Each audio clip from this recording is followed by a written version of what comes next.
fascinating. But what he's going to talk to us tonight is about Tremblers, the long and skinny of it. And he knows quite a bit about wood because he's had many of his art turn pieces in numerous galleries. So let's give a good Hunt County welcome to Kevin Bassett. Here.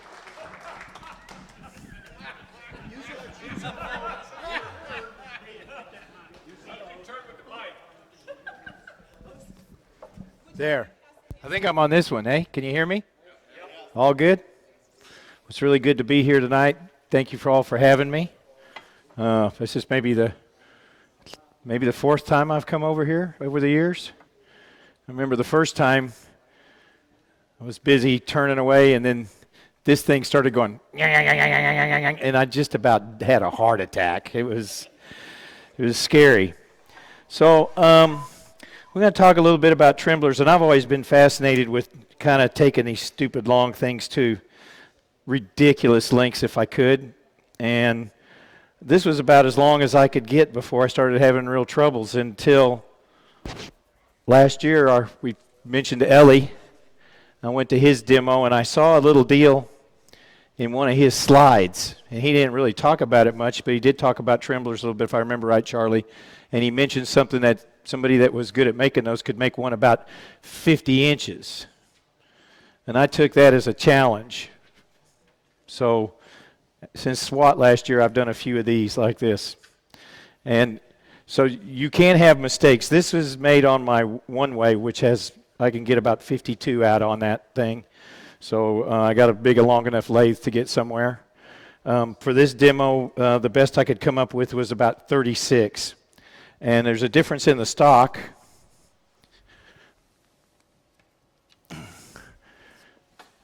So I had some longleaf pine, and that's what that's made out of.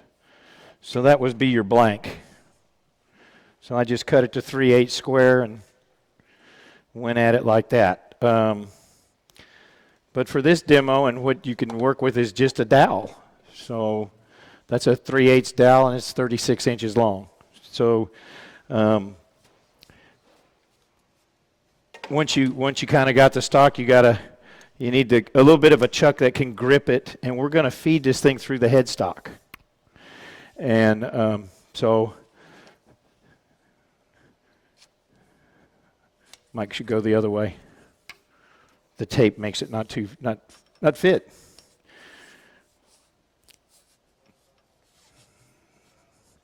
So I'm gonna show you why you need I call it the outboard steady. I think I mentioned this in the handout. And I'm gonna show you why, because you start off and you just want to do about that much at a time. You don't want to do a great big old long stick of it. You can't control it. So you do just a little section at a time. That's kind of the secret to the whole thing. Now, I have messed around and put chucks on either side to try and get a little more stability back here. And I'm going to show you a little bit about why you need an outboard steady. As that thing goes, that'll start. So if you got to turn real fast when you're turning small. So you can see that that's just flopping around out there. And if I wasn't keeping that modulation down and keeping it from flopping around too much out there, it'd just snap it off. And I learned that the hard way. You learn more from your failures than you do from your successes sometimes. So then this is somebody sold this. I found it in some guy's garage, and he said $20. I said, I ain't got $20. I got 10. He said, sold. Get it out of here. So pretty nice little stand for $10. And I just taped a plastic bottle on here. I just pushed my tape inside, Johnny. It's probably going to be rattling a little bit too much now. We'll see. Okay, so this whole thing here is just to keep that vibration down.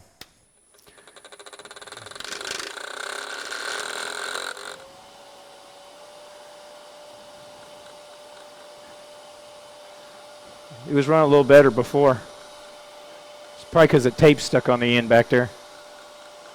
But that'll work. So that's pretty much flat out for this machine. I think that's on the high speed. The other thing, if you work with Ellie a little bit, there's a difference in a regular skew. So this is concave on the grind here. If I got that? You see that all right out there?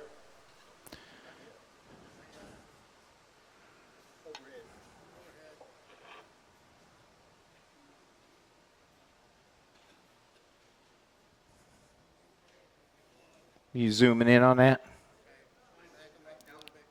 Okay, well, you all know when you grind on a wheel, you get a concave surface on the skew right here. On Ellie's skew is really, it kind of looks like a Badan-shaped thing to begin with. It's more or less like a trapezoid-shaped tool. It gets a little wider down here. This is his tool. It's fabulous. And you can see he favors the concave grind. And it's still got a skew angle on it. Okay, and the reason for this is you can't get to that edge without being on the bevel. If you're cutting, you're on the bevel with this tool every time. So that's the reason for it.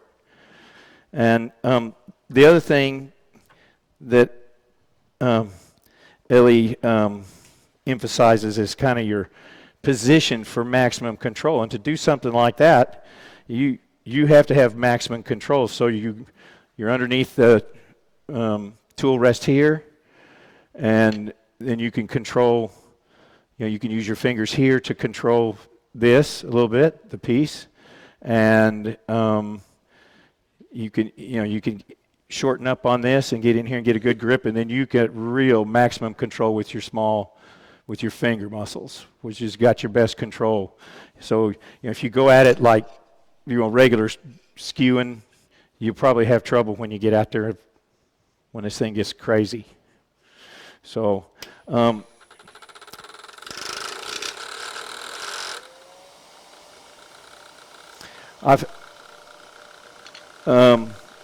figured out, so if y'all want to do something like that with a goblet on the end, I would cut a tenon here. Most of these I've cut just a finial shape. So somebody call it. You want a tenon out there, or you want a finial shape? Finial? Okay, we'll go for a finial. So actually, for me, it's easier to use just a little detail gouge for these.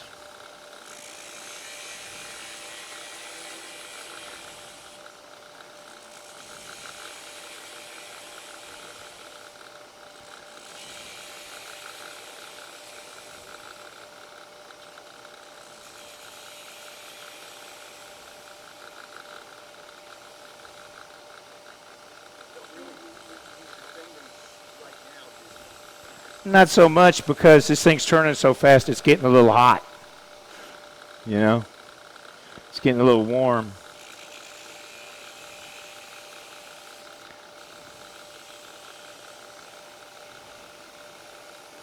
So now we'll start. So it helps on these if they're really going to be tremblers. The heavier this is on the end, the more they'll tremble. So that's why if you can just cut a tenon and then put something a little bit more like a little goblet up there or a little box or something, you'll get more movement when somebody walks by. The idea is that just any air movement at all around that thing will make it shake. So the other guy that does a lot of these things and is pretty famous is Jean-Francois Escalon. He was the first one I saw doing these. There's probably been others before him, but I think Jean-Francois has one of these in the Louvre. It's about 6 feet tall. And if you can get yourself some mastodon tusk, because I know elephant ivory is illegal, so I think you can go to Russia and get mastodon tusk, and ivory, you can take it down to, it's just like a hair. So, so the material has something to do with it. I have found over the years this stem is cedar elm, and that's what I've had the best luck with. The worst thing I've ever turned to try and make long skinny out is ash. So good luck, choosing your woods. Cedar elm seems to work good for that kind of a thing. Okay, so I'll put me a little bead here at the end.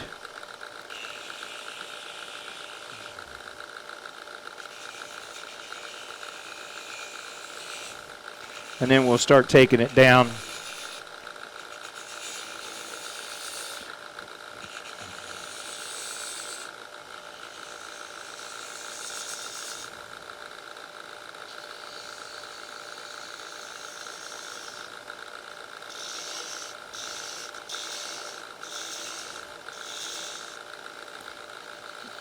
And I'm using the gouge here because it's easier to get started here at the first part with the gouge than trying to make that skew fit down in there. So I get me enough room here.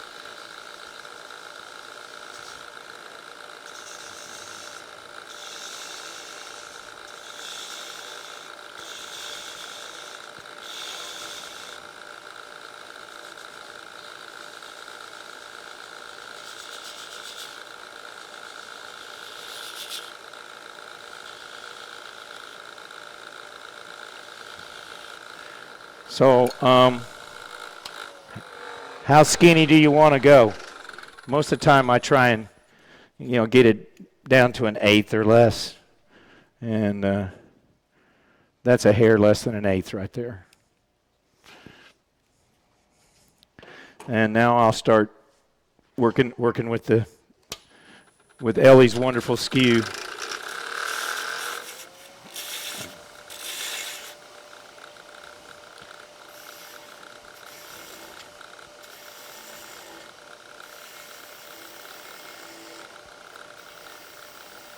So I'm feeling like this is shaking a little bit, so I'm going to shorten up on that and get me a little bit better control. Have it up here against my forearm and down here. You can even use your finger like an index. Some guys putt like this when they play golf, run their finger down the shaft. Gives you a lot of control. And see, I'm just using my kind of your smaller muscles here in your fingers to control this.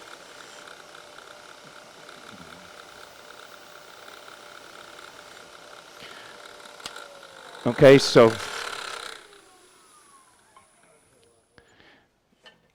we'll get there.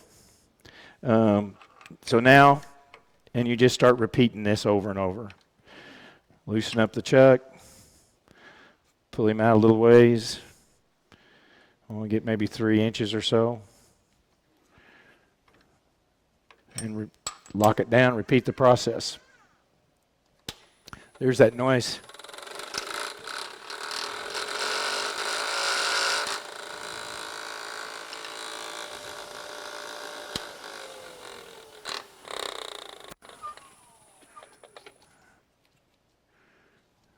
See if that helps.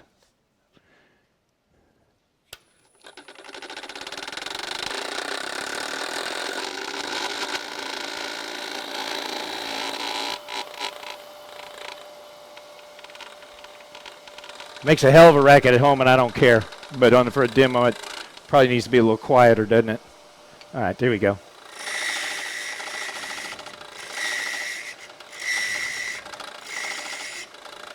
So you can see now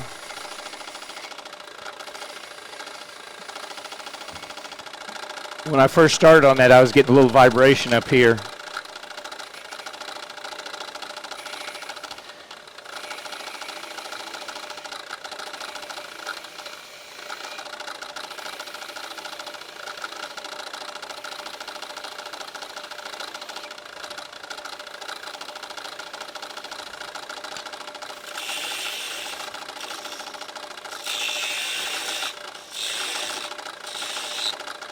And kind of within this little section I pulled out, I work a small area at a time. Just keep working it down.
A little bit fatter down here, isn't it?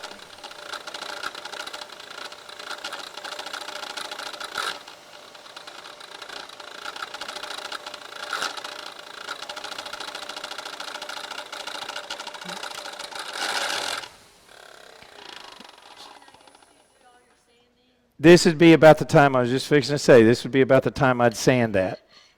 I didn't bring any sandpaper, sorry. But my fingers are already burnished. And you see the shine on there? You'll get a callus after a while. Being a tree man, I'm not foreign to calluses or burning underneath them too. So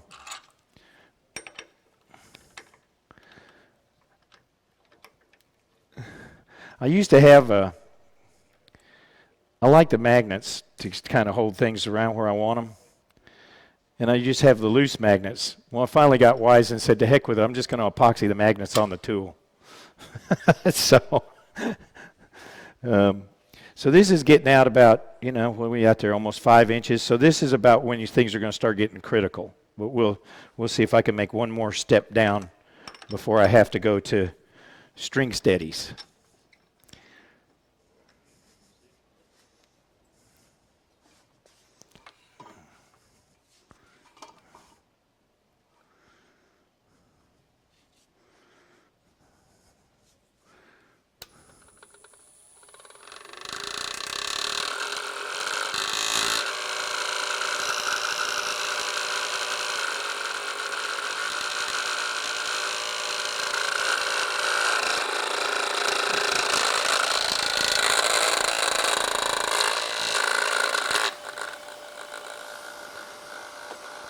I'm going to try something here to see if I can calm that down a little bit.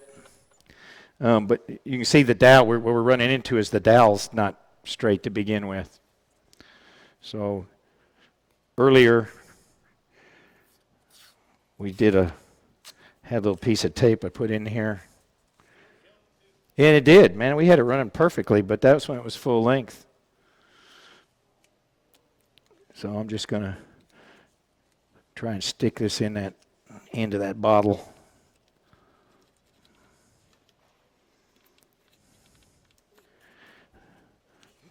Try putting the sticky side down. That's better. That is a good idea. Next time I have a baby, I'll remember to steal his bottle and get his nipple off of there.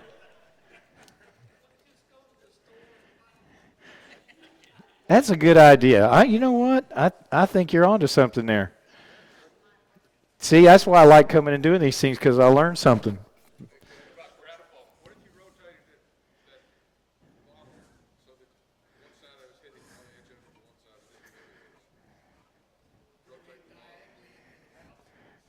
Here, well, let's just see if we can get it. Let's see. Well, we can play with that.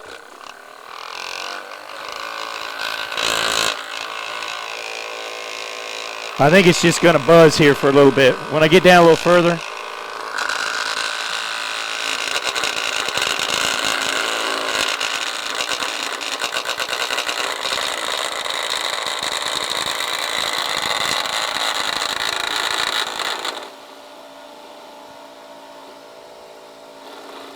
Probably be melting plastic in a minute. If it starts to get in fire, let me know.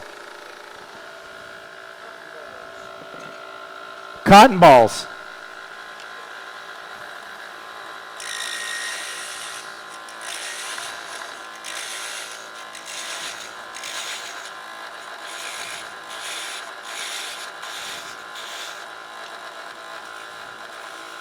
That's not too bad. When you get down far enough, you don't need it anymore.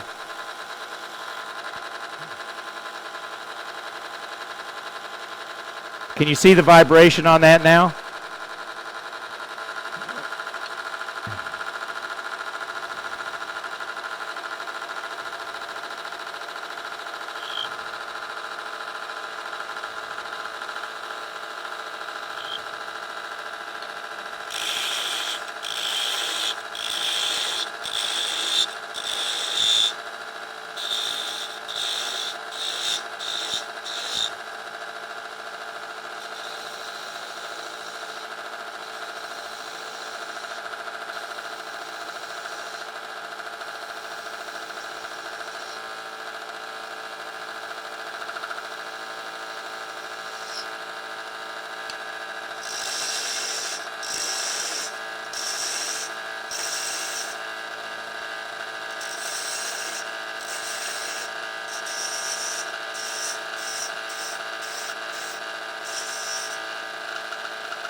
See what she's doing now? I'm just holding that down with my fingers and controlling that vibration.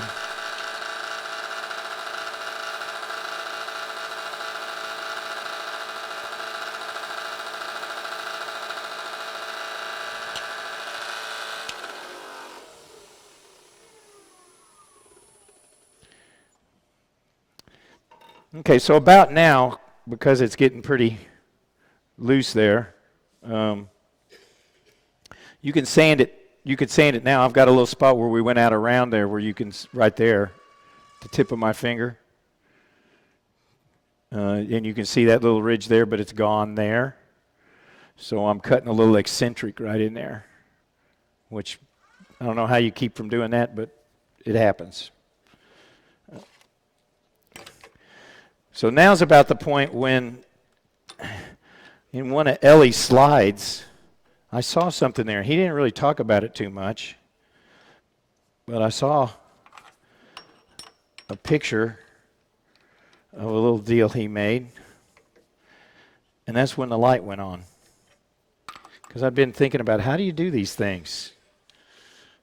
And what I saw in his picture was this gizmo. So I just cut me a 2MT in here to fit in the tailstock, and made me a little big piece up here, and then I put 4 screws up here in the top. And I hollowed me. Are you on me? Or do I need to come over here? Is that better? On the banjo. He's got it. He's coming to me. There we go.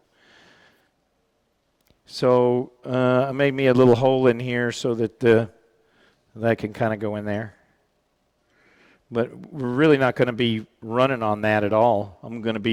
This is goes in the tailstock, and then really I'm gonna wind some string, or really it's called a string steady. Maybe it should be called a dental floss steady, because I'm gonna use dental floss, and I'm gonna put that in the tailstock here. Yeah, waxed.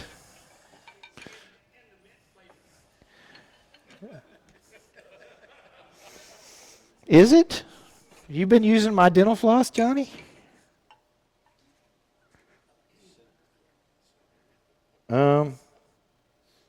It just says deep clean floss. Yeah, it is cool mint, as a matter of fact. So this is where I have trouble. If you got big old fat tree man fingers, it's kind of hard to mess with little strings like this. So I'm just basically going to put a slip knot in here. Oops, I slipped.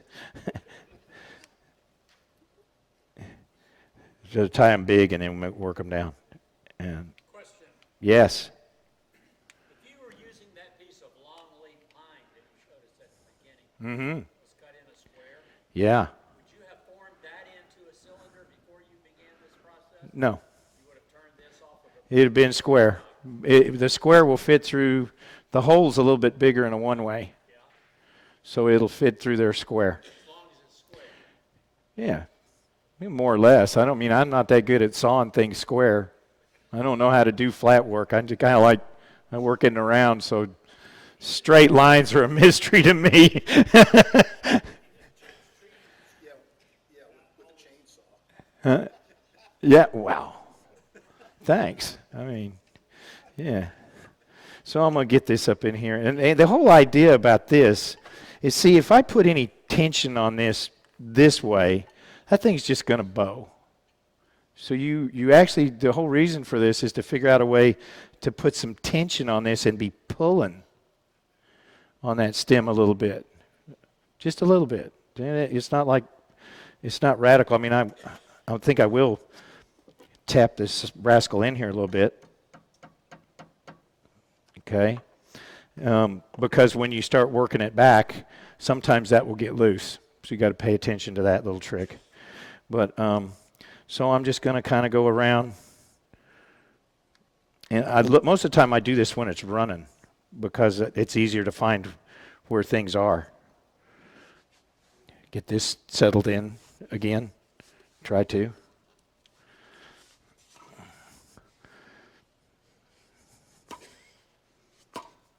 There's a crack in the floor there. There we go.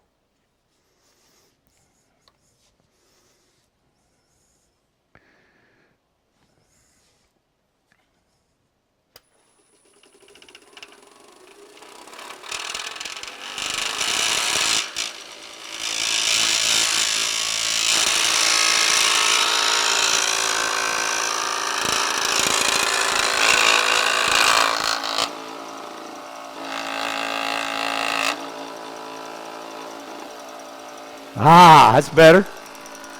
Okay, so you see it flopping around out there.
Okay, so it's running pretty true now. And I should be able to.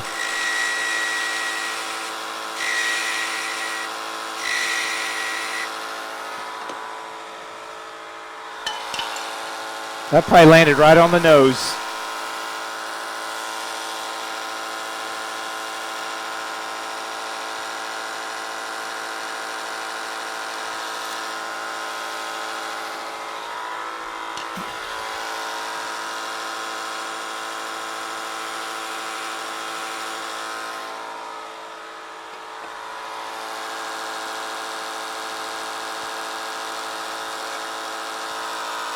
Oh.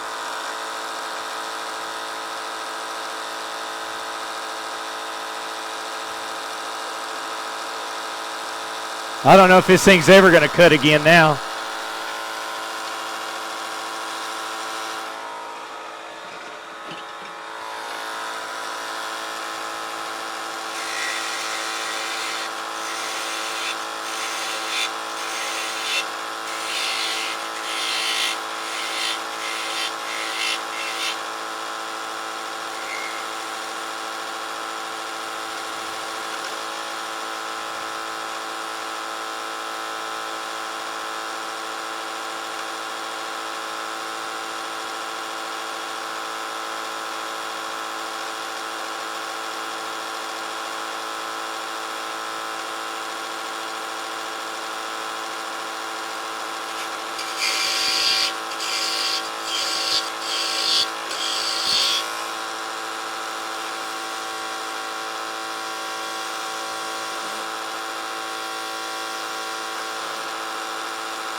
Gonna make me deaf.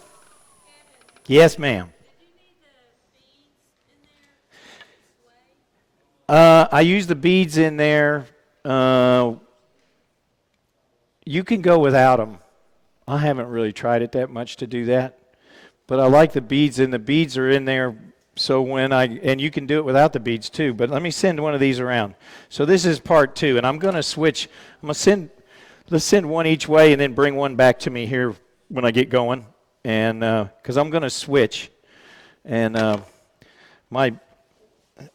I just happened to massacre the edge of that thing, and that wouldn't cut anything now. It hit nose down right in that concrete, so that's shot, without a grinder. But I'm gonna take this stem out, and we're gonna pretend that I've been working my way back, because I've got one that I went about halfway on. Okay, so I can show you and not keep you here all night doing one of these things. But so I did this one night before last, I guess, and started on it, and I'm putting a little bead in there. And just for kind of aesthetics, I figured if I went with the Fibonacci numbers, so that's 5, 8, and then I'll go down here 13, and then I can put another 8 down there, and then I'll have a couple inches left. So there'll be some kind of mathematical formula to something visual about how these are spaced. This one is not. So, you kind of think about things as you go. So you really need the string steady rest there to support as you get down here, you get further out like that. I've still got the tension out here on the one in the tailstock, and then I can put in another one in here, and then I can keep working down. And whenever I start to lose control of this thing, when it starts vibrating too much, put in another string steady. So there's magnets on the bottom of it, so it'll sit right down on the ways and latch on. Yeah, 4 magnets, 4 strong magnets, and I recess them a little bit so that it sits flat. So to get rid of this one, and hopefully we won't need Mr. Noisemaker back there.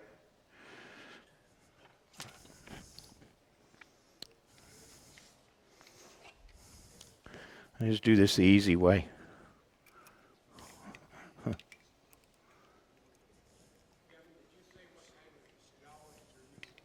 What kind of what? It's I believe this is birch. I've got a cherry one back there, but I've never messed with this with cherry, so I'm going with what I know. But it's got to be clear wood. You can't have any defect in it. If you run into a defect on this little skinny thing, it's over. Just like that. So sometimes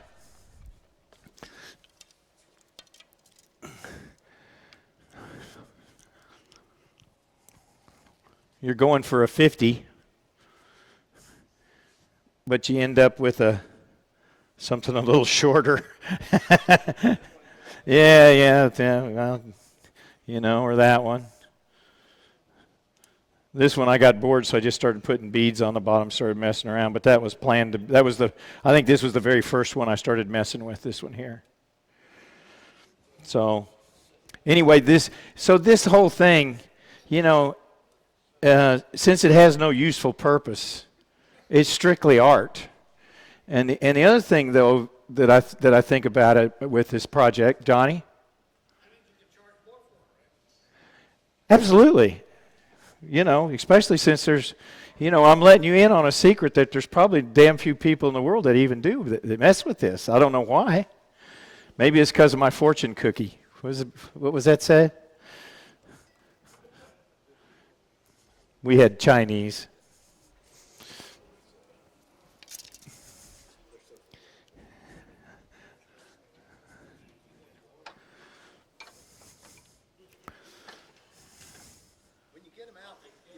Real long there, how do you move the tailstock and the piece so with that when I got it just right, and just the right amount of tension here, when I loosen that chuck, it goes, and so I just pull with the tailstock.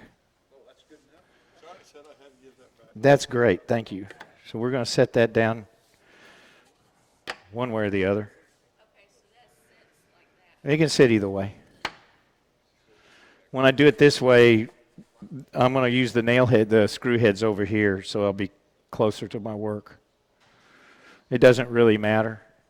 And it's, I just kind of free-handed that thing. I just wanted to get enough to where I could have 4 points that were more or less kind of make a square there to go between with the things. But you got to have so the first ones of these I made was for my Powermatic, which is a 20. My one-way is 24. But the deals I made, so you're not in the center anymore, but it still works. So when I use the 20s on the one-way, the ones I made for the Powermatic, and it works fine, but it wouldn't work for this amount of clearance here. So you got to kind of custom these to your lathe. And probably best if it's in the center, but I don't think it's all that critical. So I'll get rid of this thing, and we'll put in the other one. And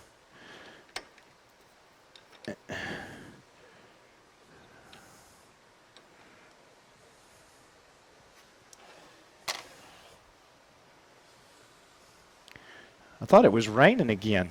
It's that air conditioner, huh? So you can see that's a pretty tight fit in there. Probably because of the Morse taper.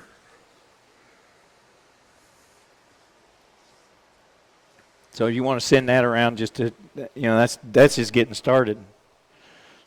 This one's a little further down the road, so so I marked where 13 and then the next 8 is. So if I go from there to there, it'll be 13 between the beads. So I got it marked. Oops. There. Huh? Yeah, it would. Wouldn't be the first time I did something bad like that, though, Johnny, If you'll remember, like the third year we had that Masters at Work competition, I did those cups that were about that long, and they were eccentrically turned down at the bottom. They're up there in Oklahoma still, I think. I don't know if they ever display them or not. It was one of my prouder ones. I thought it was better than the work I won the first year with. Huh? Oh, yeah, because they pay you for them. That's the deal. If you win anything, and I think those got third place, and, the Angels in 2007 was what I won with, the Flying Angels. So, yeah, they're a little ridiculous too. Thank you.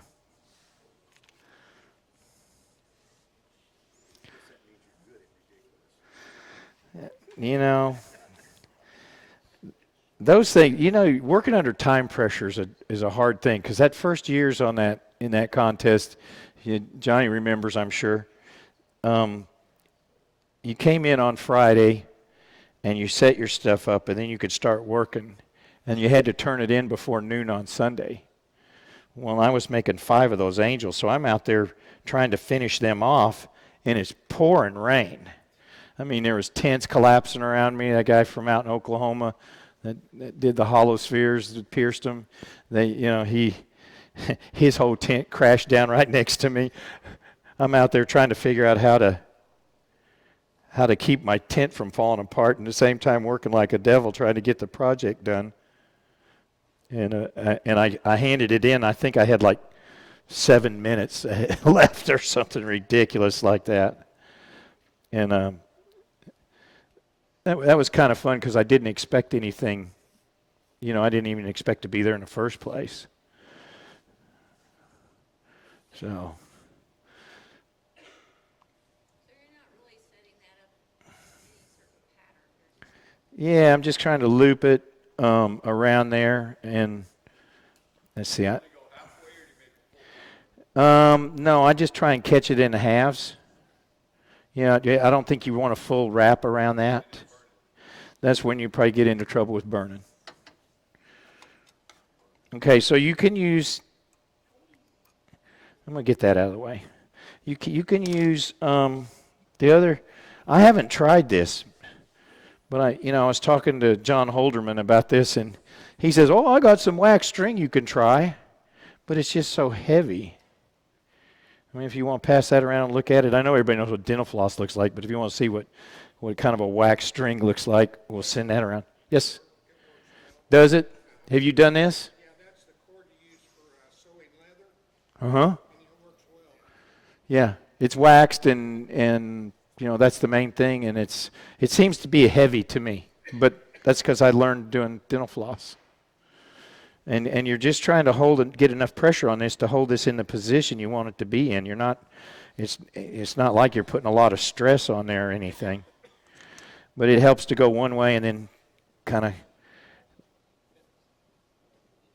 head around the other way. So I'm going to go from there around the stem and back down to there. And then I'm going to turn this thing on and we'll see if I can get it to true up. At least here. It may still be vibrating in here. I think I'm going to start slow.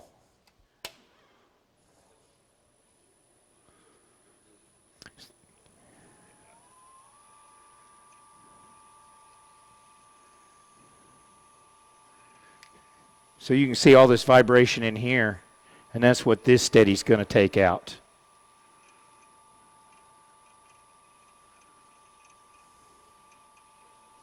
Who's ever messed with string steadies before? Ron? Charlie? I used that wax cord when I did that conductor's baton project I was talking about. Yeah. Well, they're kind of an interesting thing, because it's different than any, the wheel steadies at all. And every steady has its use and its reason for being. But I've always been fascinated with the stupid piece of string. I don't know why. Maybe it's part of my hanging out of a tree with a chainsaw and a piece of string holding you off the ground 90 feet. I don't know. I'm fascinated with string and rope.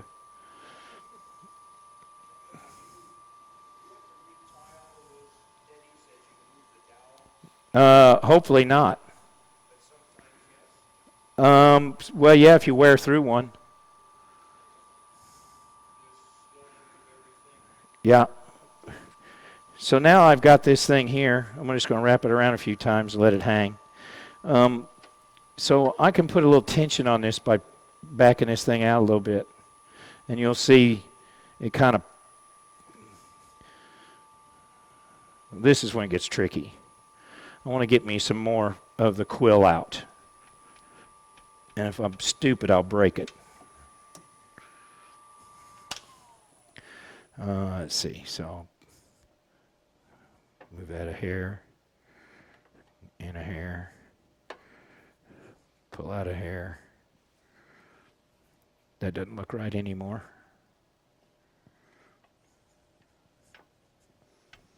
Okay, now I can see I can back off the quill and put a little tension on that.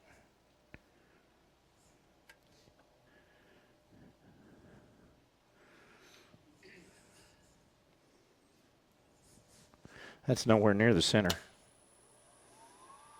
but it's running straight.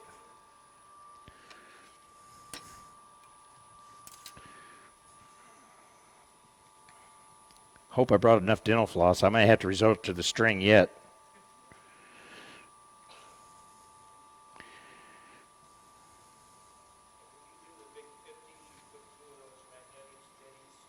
Yeah, I ended up with 2 or maybe 3. Yeah. And it was funny because when I started doing this stuff, I ended up looking at my lathe, looking at the spindle there, and it's going this way and this way and this way and this way down the lathe. It isn't all straight.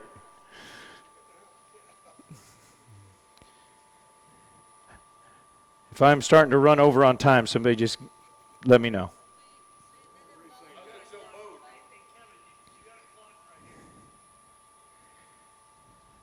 When am I supposed to be done?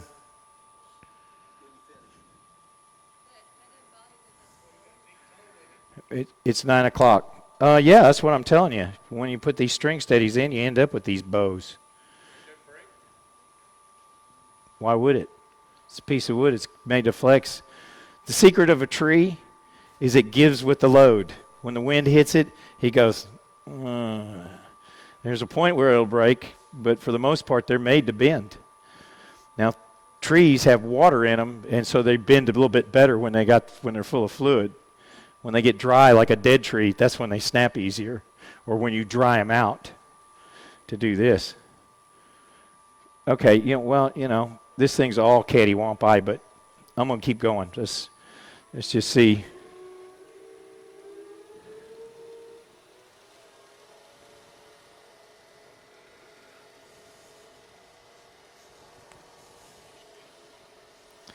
Full speed. We'll go all the way. And the reason for that is, because you're turning something small here, the wood isn't passing across the edge very fast. So you want that high rate of speed. So I'm kind of showing you that you don't have to use Ellie's tool. You can use a regular skew. You use a little skew. I don't like that little skew too much, so I'm going to use this 3/4 skew here.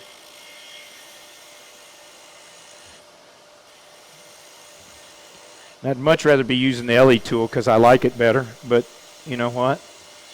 We will get down the road with whatever we got to.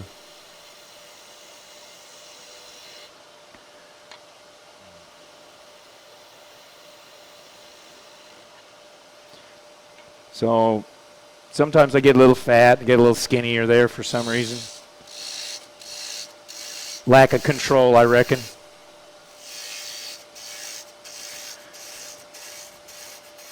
So I'm using like a peeling cut to take the wood off quick and then but I'm working towards the headstock all the time. Going to where I got more stability. And shorten up on the tool here, get a little more control for this final cut.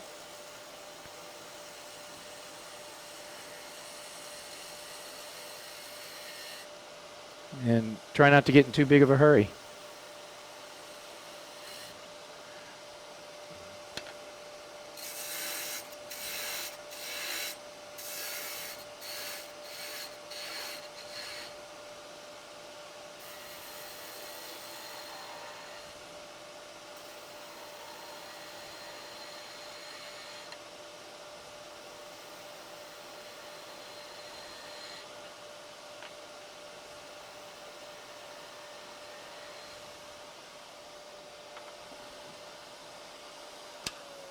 Time to move it out a little bit more.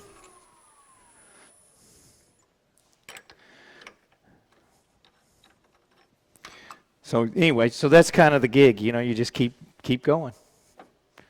Now I have to see how she kind of puckers out there, and then move that a little bit, move that a little bit, move that back a little bit.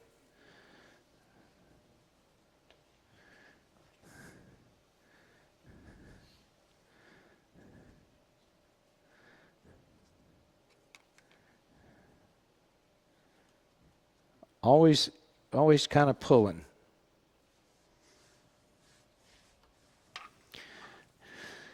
Always have to remember to tighten back down the chuck.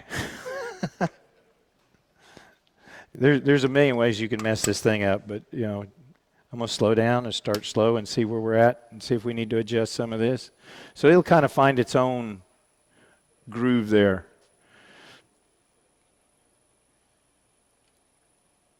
And you can come over here and lock it off like on the other side and just make a few wraps.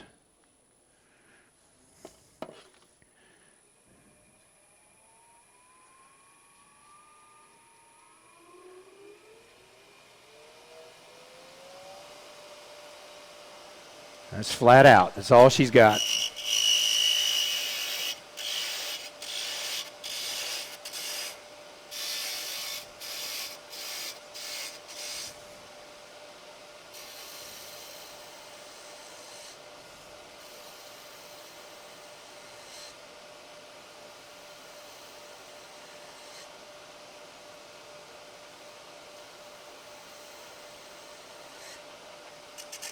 Birch, I believe.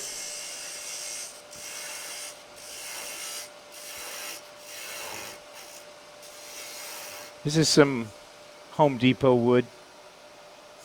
We just went to their dowels and they're cheap enough. So what time would you want me to be done, Johnny? It's 9:02. 10.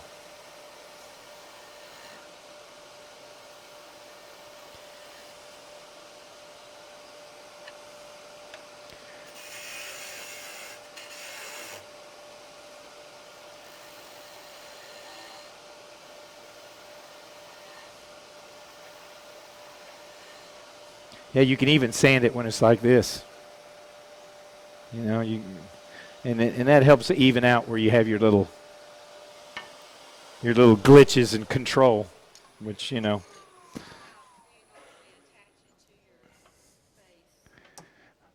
I didn't even have the tailstock locked down on that one.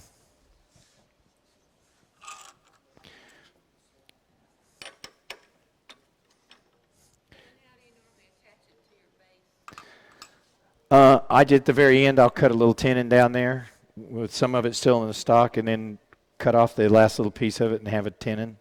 And I just, so I could make a 1/4-inch tenon, and I can size that with my wrench. I think I showed you all my wrench trick before. Size it with the wrench, and then just drill a 1/4-inch hole in whatever base I make for it. Most of these are just sitting in a pot now, so I hadn't made any bases. I'm still fooling around with this thing. But I'd like to do a demo of this at SWAT next year, maybe.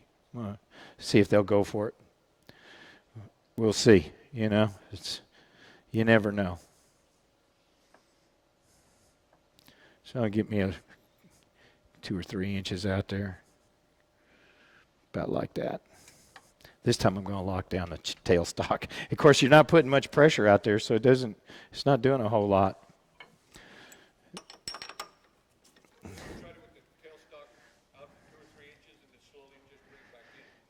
With the hand wheel? Oh yeah. Sure, you can do that. If you get a little tension on it here with the tailstock pulling, when I undo it, a lot of times it would just pull the piece out of, about a 1/2 inch on its own. Then that's how I knew that I was loose from the chuck.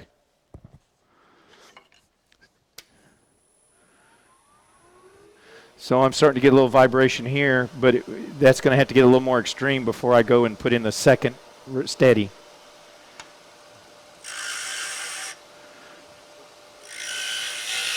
Sorry? Yeah. Yeah, you can do it. See, and then it starts vibrating there.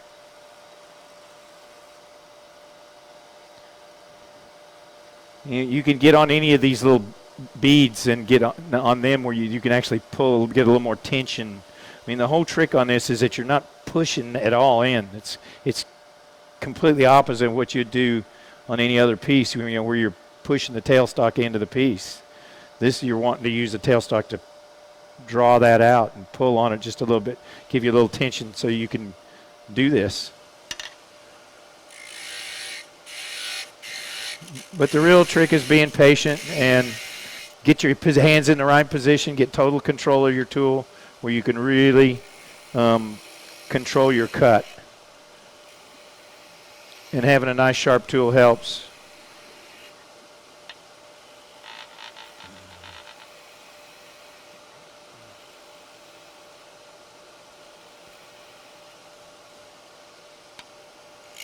So, I use like just all the regular cuts you can make with a skew here, to rough it out. I'm peeling.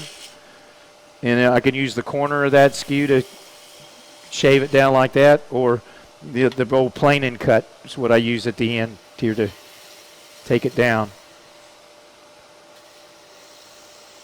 So I'm sure there's some folks in here that are masters with the skew.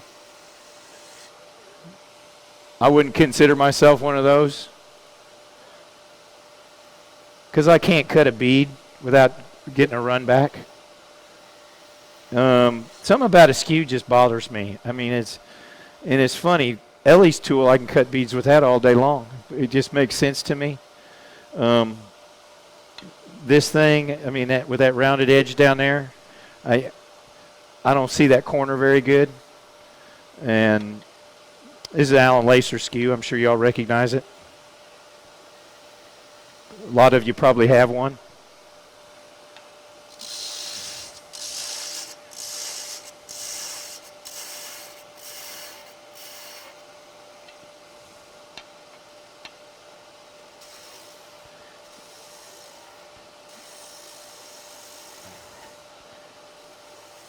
But the real trick to this is learning to be comfortable with your hand down here where you can support that work with your fingers.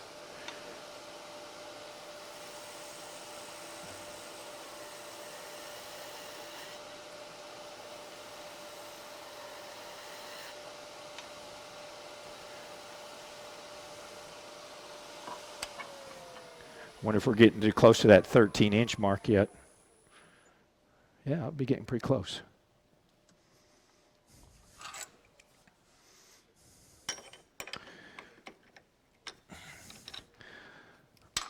I'll try and go to 13, cut a bead on the end, put another little ball in there, and we'll call it a night, if that's okay with everybody.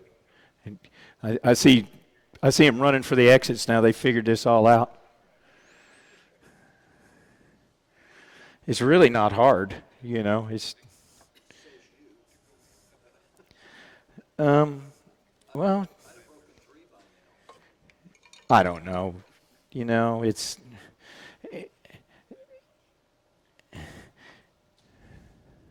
let me see where my mark is.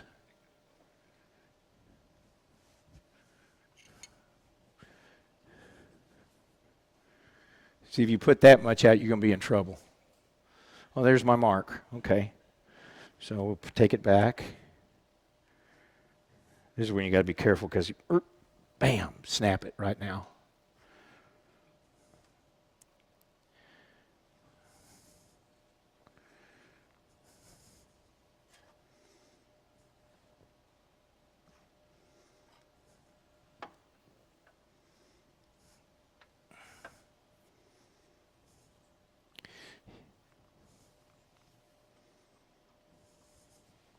I'm not sure I even got anything out here on the end anymore.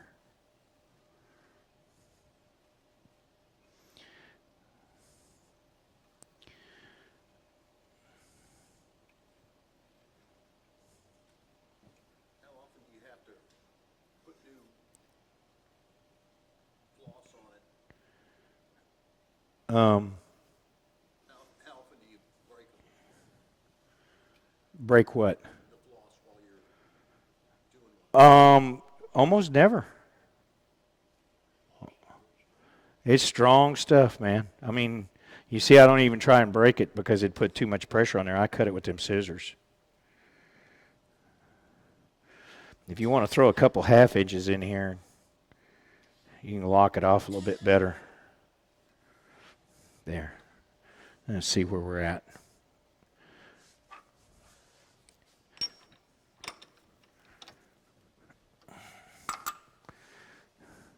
It's going to start looking like a snake in there in a minute.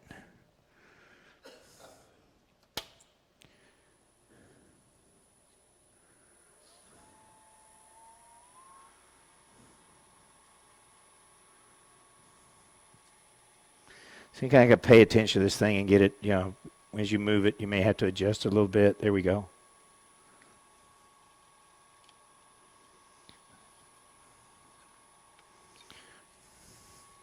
So I think I'll be okay to do that. Let's see.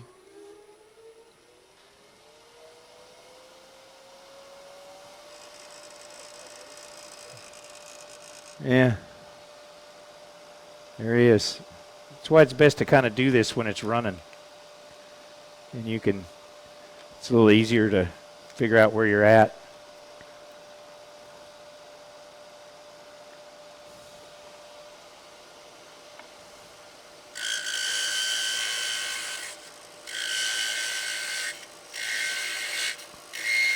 So I may have put a little too much out of the headstock there. She's kind of screaming at me, right?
So who thinks they're going to try this next week? Yeah, I know you will. You going to give it a shot too? Charlie left. He's going home to try it tonight. If he can get the skunk out of his shop.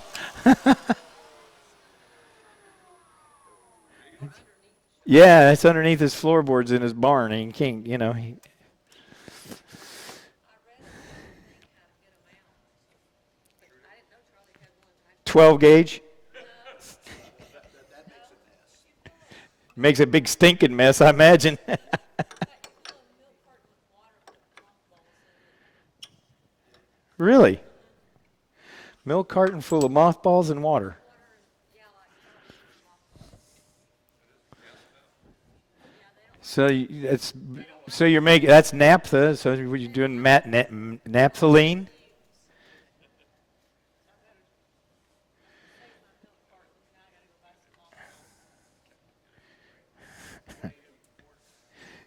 you leave the, you cut out the top of the carton, cut a slit open, the fumes will come out, section underneath the shop. And he's going, God, that stinks. I had a little encounter with a Mr. Raccoon. My shop is got a little. There's this poor, pathetic, really sad little kitten there, and somebody's caught her and fixed her and clipped her ear, but she's so teeny and she's long haired and it's all matted and she just looks nasty, and I feel so bad for her. I see her and she barely can walk around. She's about ready to die, so I've been trying to feed her and help her out a little bit, well, I started noticing that the water was getting real dirty because I put a little bowl of water and a little bit of food out there, and I was taking some logs out of my truck, and I look over there, and there's this big old fat raccoon, and he is just chowing down on that cat food, and I yelled at him, I said, "Hey, what are you doing?" And he turned around and looked at me, and well, I'm eating, and I said, "Get out of here, that isn't for you. I don't like your kind."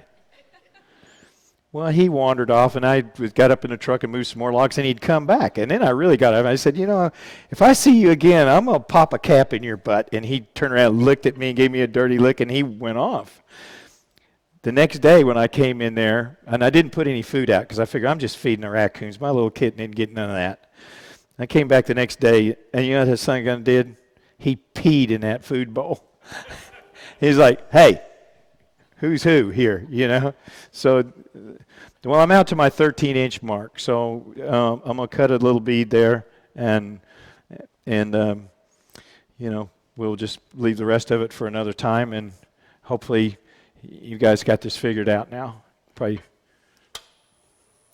So when this starts vibrating too much, and it's probably a little bit, that's getting pretty close. But I think I can still control that with just my fingers.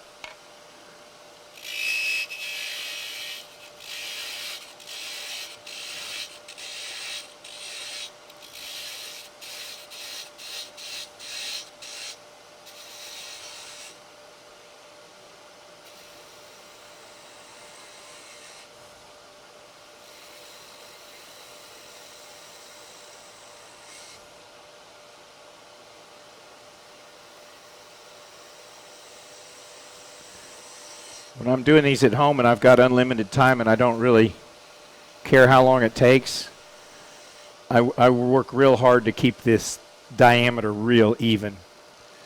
And you get a feel for it with your fingers. And this one's lumpy as all get out.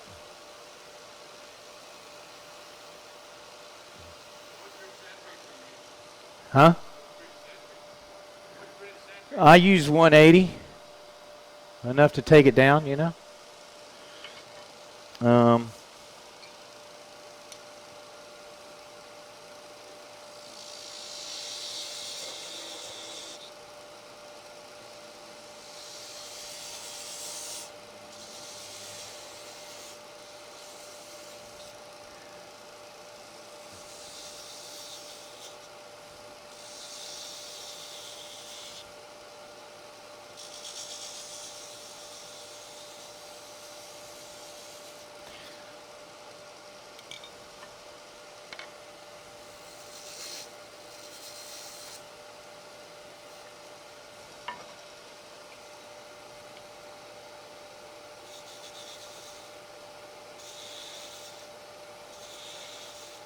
little cove cut with the.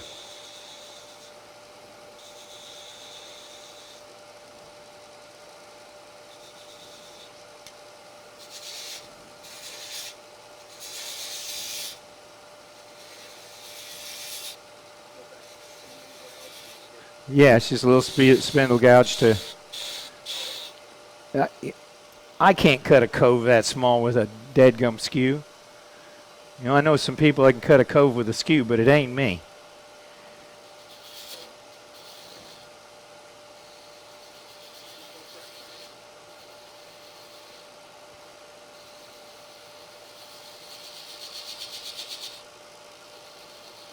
At some point, though, you'll get where this is vibrating so much that you're going, well, you know what, I better put in that other stemmy, that other steady. And, you know, it's about there. See, when it starts vibrating that much, it's time to get another steady in here and keep that straight. But that's basically it. Now I just keep working on down until I run out of, you know, I could look down in here when I get to the end. But on this one, so I did 5, 8, 13. And then since I've only got 36 inches of thing, I'd go back to I'd start going the other way on the Fibonacci numbers and go 8 and then the bottom.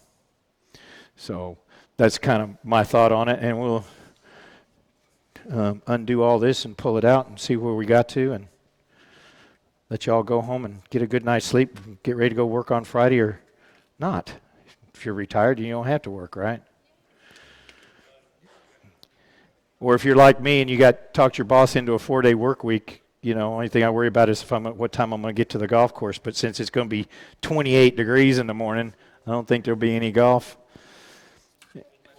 And Mrs. Bassett has informed me that I'm taking her somewhere tomorrow.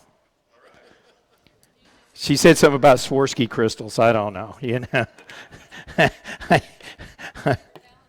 Yeah, it's Valentine's. It sounds like. Yeah. So I'm just going to cut this stuff off here.